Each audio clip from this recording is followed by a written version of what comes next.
घुंघराले बाल। राइना बचपन से ही खूब सुंदर थी। उसके लंबे लंबे घुंघराले बाल से हमेशा उसका चेहरा ढका रहता। अरे भूत भी बनकर घूमती रहती है, चल तेरे बाल कटवा दूं। अच्छा, क्यों भला? स्कूल में तो सारा वक्त बांधकर घूमना पड़ता था। अब तो मैं कॉलेज जाऊंगी और बाल खोल कर घूमूंगी। हाँ। अरे ये बाल देख रही है, ऐसे लगता है जैसे मधुमक्खी का छत्ता। खैर, घने घने घुंघराले बालों से राइना सुंदर तो लगती, लेकिन उसे संभालना उसके लिए बड़ा काम था।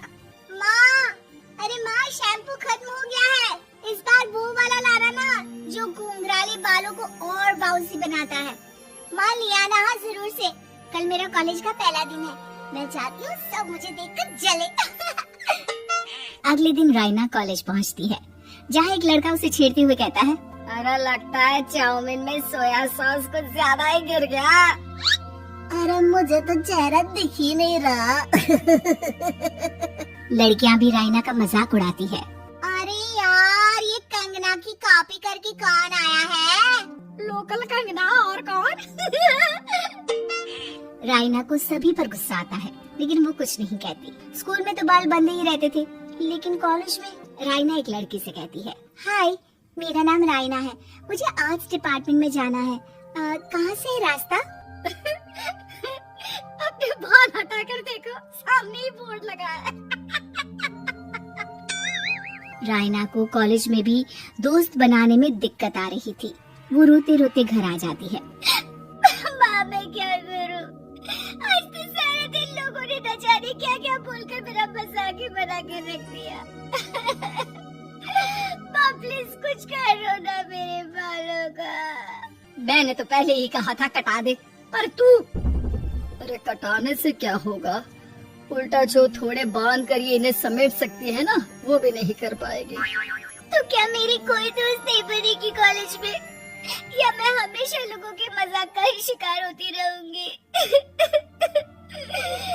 राइना जोर जोर से रोने लगती है। तभी उसका छोटा भाई आ जाता है और राइना के बालों के बीच एक पेंसिल छुपा देता है। तभी उसका दोस्त भी पीछे से आ जाता है।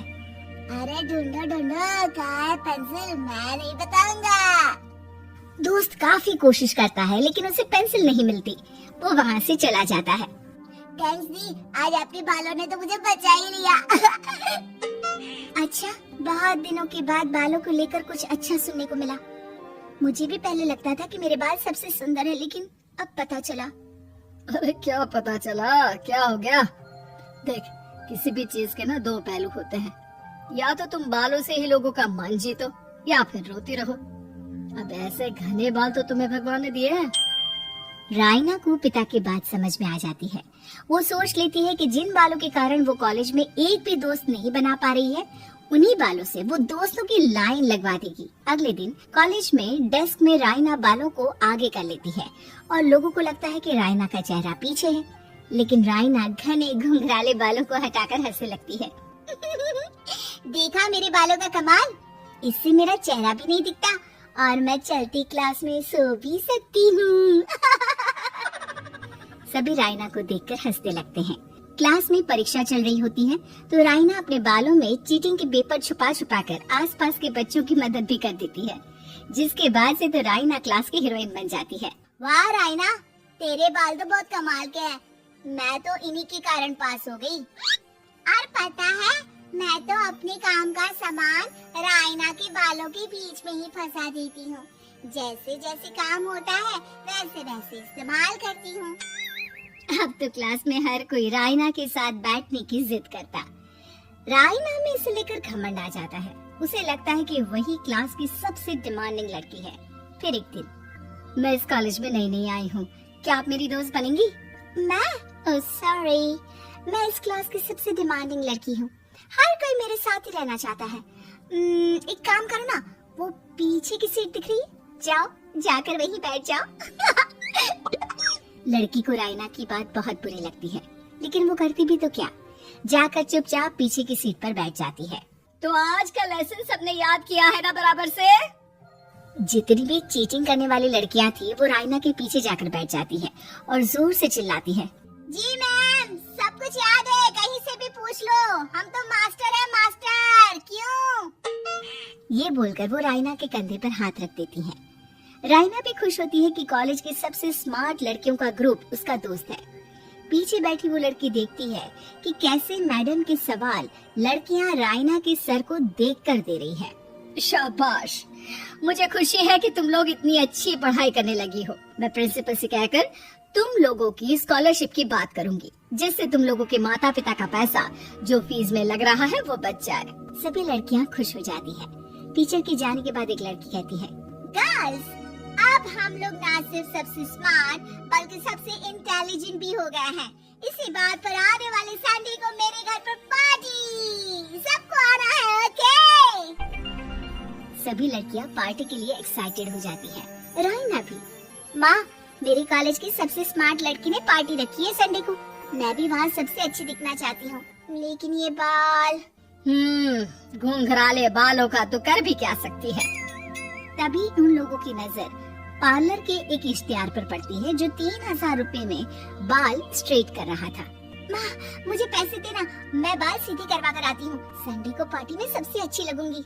बस फिर क्या था, अपने घुंघराले बालों को रायना पार्लर जाकर स्ट्रेट यानी कि सीधा करवा लेती है। और फिर पार्टी वाले दिन, हाय गर्ल्स, कैसी लग रही हूँ मैं? ओह नो, शिट, ये क्या करवा लिया बालों का हाल? और जिसके घर पार्टी थी वो लड़की, अरे ये क्या करवा लिया?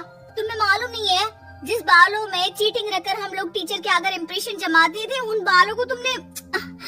अरे हमें तो स्कॉलरशिप भी मिलने वाला था, अब तुमने बाल सीधे करवा लिए। अब तुम हम लोगों के लिए किसी काम की नहीं हो।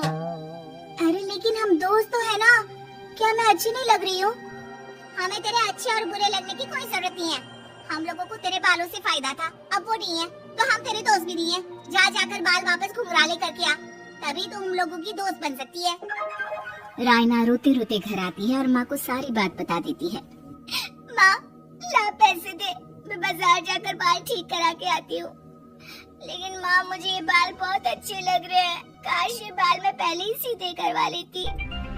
देख बेटा, पैसे तो मैं तुझे दे दूं, लेकिन वैसे बाल करके तू फिर ऐसे दोस्त बनाएगी जो तेरे साथ मतलब के लिए जुड़े हैं।